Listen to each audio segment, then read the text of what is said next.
Permítame unos minutos de consideración bíblica, siguiendo la senda dependiendo del Espíritu Santo. En esta mañana descansando en el Espíritu Santo. Permítame dejar que la palabra de Dios nos ilumine un poco más esta mañana. En el libro de Romanos capítulo 8. Amén. Romanos 8, versículo 1 en adelante. Dice la sagrada palabra de Dios: ahora pues, ninguna condenación hay para los que están en Cristo Jesús, los que no andan conforme a la carne, sino conforme al Espíritu. Porque la ley del Espíritu de vida en Cristo Jesús me ha librado de la ley del pecado de la muerte. Porque lo que era imposible para la ley, por cuanto era débil por la carne, Dios, enviando a su Hijo en semejanza de carne, de pecado, y a causa del pecado condenó el pecado en la carne, para que la justicia de la ley se cumpliese en nosotros, que no andamos conforme a la carne, sino conforme al Espíritu. Porque los que son de la carne piensan en las cosas de la carne, pero los que son del Espíritu en las cosas del Espíritu. Porque el ocuparse de la carne es muerte, pero el ocuparse del Espíritu es vida y paz. Por cuanto los designios de la carne son enemistad contra Dios, porque no se sujetan a la ley de Dios, ni tampoco pueden. Y los que viven según la carne no pueden agradar a Dios. Mas ustedes no viven según la carne, sino según el Espíritu, si es que el Espíritu de Dios mora en ustedes. Y si alguno no tiene el Espíritu de Cristo, no es de él. Pero si Cristo está en ustedes, el cuerpo en verdad está muerto a causa del pecado, mas el Espíritu vive a causa de la justicia. Y si el Espíritu de aquel que levantó de los muertos a Jesús mora en ustedes, el que levantó de los muertos a Cristo Jesús vivificará también sus cuerpos mortales por el Espíritu que mora en ustedes. El apóstol Pablo es un escritor, por ser un hombre culto, que hay que saber comprenderlo y hay que leerlo con mucha paciencia y con mucha lectura comprensiva. Y hay que ponerse a los pies del Espíritu Santo para comprender lo que él escribe, sobre todo en cartas como la carta de los Romanos. Pablo está escribiendo en un contexto, desde un contexto espiritual, pero le está escribiendo a un público que eventualmente es helénico, es griego. ¿Cómo que griego se está hablando de los romanos? Recuerde que la cultura griega, el imperio griego, que fue un imperio sociocultural, también fue político, porque Alejandro Magno conquistó una tercera parte del mundo conocido de entonces y estableció con él, con esa conquista avasallante, desde todo el Mediterráneo hasta llegar a Asia y parte de África. Y esta ejecución de este movimiento cultural, sociocultural, llamado el movimiento helénico, tuvo una injerencia de casi 400 años. Comenzó 400 años más o menos antes de Cristo, hasta Cristo, y permeó después de Cristo. Entonces Pablo le escribe a un público culto, y le escribe desde la cultura. Pero está escribiendo cosas espirituales que la cultura no necesariamente asume en el orden correcto o en el contexto correcto. Por eso usted debe estudiar a Pablo con mucho cuidado y leer las cartas de Pablo con mucho cuidado y con mucho detenimiento. Miren qué nivel de revelación y de iluminación que Pablo comienza diciendo en este versículo 1 del capítulo 8 de Romanos. Ahora pues, ninguna condenación hay para los que están en Cristo Jesús, los que no andan conforme a la carne, sino conforme al Espíritu. Es posible que antes de Pablo nadie fuera tan ducho para hablar del concepto de la carne y del Espíritu como Pablo lo hace. Cristo se ocupó de enseñar la redención a partir de la interacción directa con las personas y a través de milagros, prodigios y señales, y a través de la enseñanza. El discurso más largo de Cristo de enseñanza es el Sermón del Monte. Mateo 5, 6, 7 y 8. Pero Pablo, de manera regular y cotidiana y meridiana, habla sobre la carne y sobre el Espíritu. Él es el que nos enseña que debemos aprender a vivir en el Espíritu. Cuando yo hablo 3 minutos antes de esto sobre descansar y depender del Señor, cuando yo digo aprende a descansar y a depositarte en los brazos del Espíritu Santo, es a partir de lo que Pablo enseña. Dice, porque la ley del Espíritu de vida en Cristo Jesús me ha librado de la ley del pecado y de la muerte.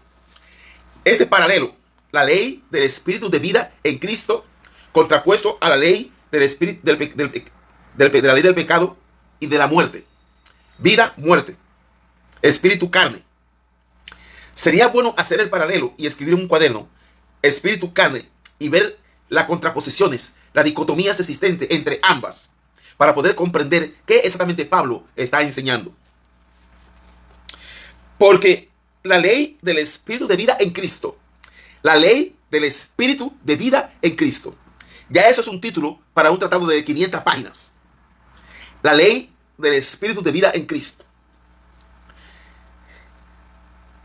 me ha librado de la ley del pecado y de la muerte. Y la ley del pecado y de la muerte también es un título para otro ensayo, para otro tratado, por lo menos de 300 páginas. Esta contraposición de la ley del Espíritu de vida en Cristo contra la ley del pecado y de la muerte, es importante que lo comprendamos.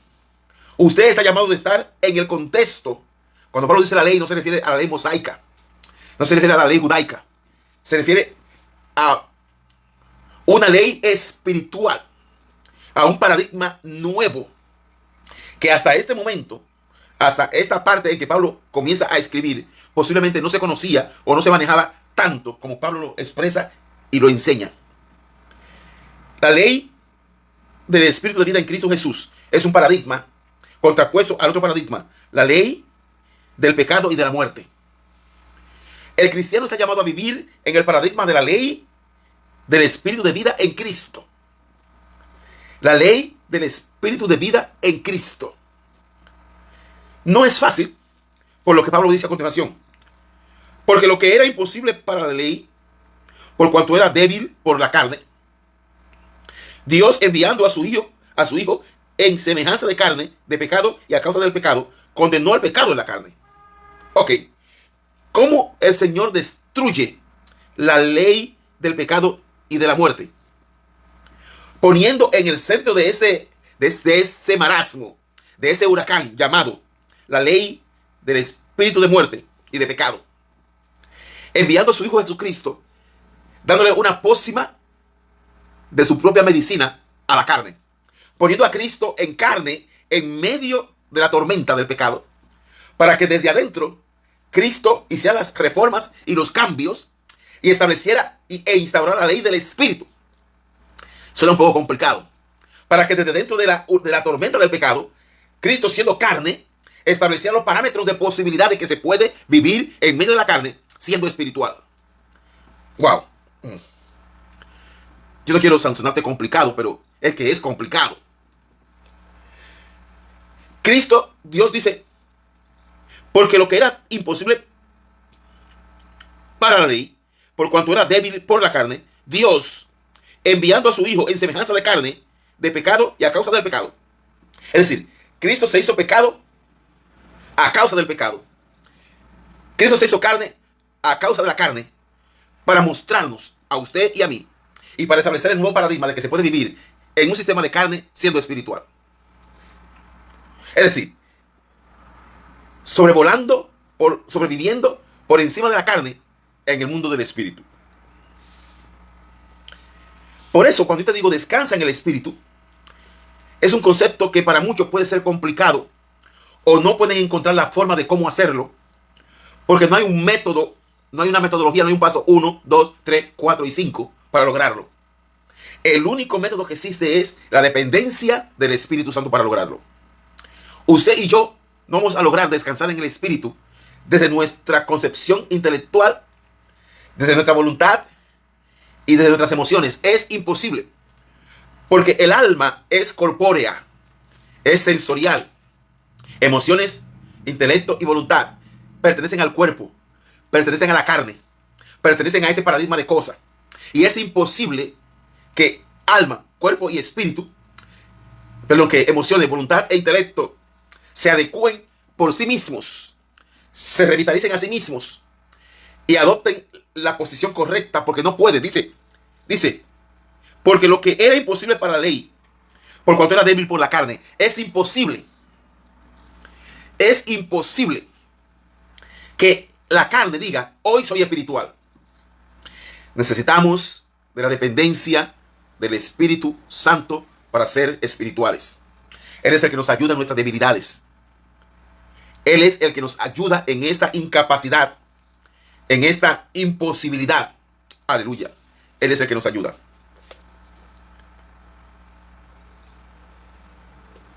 Porque dice el versículo 6, para terminar esta mañana. Porque el ocuparse de la carne es muerte, pero el ocuparse del Espíritu es vida y paz. Vida y paz. Cuando te digo descansa, te estoy diciendo vive y ten paz. Cuando te digo deposítate en los brazos del Espíritu Santo y mora bajo la sombra del Omnipotente, te estoy diciendo vive y ten paz. El ser humano que no esté en esta nomenclatura, en esta dimensión del Espíritu, ni vive ni está en paz. Lo repito, y con esto termino. Quiero que lo recuerdes. El ser humano que no se ha adecuado a vivir la vida espiritual, ni vive ni está en paz. Vegeta y está impasible. Es un vegetal en el contexto espiritual. Descanse, confíe. Uno de los apéndices del descanso es la confianza. Confíe, deposítese, aquíétese, tranquilícese, confíe. Confiad, yo he vencido al mundo. San Juan 16, 32, 33. En el mundo tendréis aflicción. Confiad, yo he vencido al mundo. Es decir, el Cristo que se metió en medio de la tormenta, que se metió en medio del huracán, se hizo carne y se hizo pecado por la carne y por el pecado, para regenerar el sistema. Te dice, confía que yo estoy cambiando el sistema. Confía que yo estoy estableciendo un nuevo paradigma. Confía. Confía. Cree. El sinónimo de creer es confiar. Confía. No es fácil porque la carne es suspicaz. La carne sospecha. La carne, por los traumas que maneja en ese sistema de cosas, no sabe confiar. La carne no sabe confiar. Y menos en lo espiritual. Entonces, el Espíritu Santo se hace presente. Padre amado, Dios Todopoderoso, yo oro esta mañana para que mis hermanos y yo, en mi propia vida y ser, alma, cuerpo y espíritu, podamos abandonarnos y confiar en ti. En el nombre de Cristo Jesús, Dios amado. Amén. Y amén. Envía al Espíritu Santo para que podamos confiar en ti.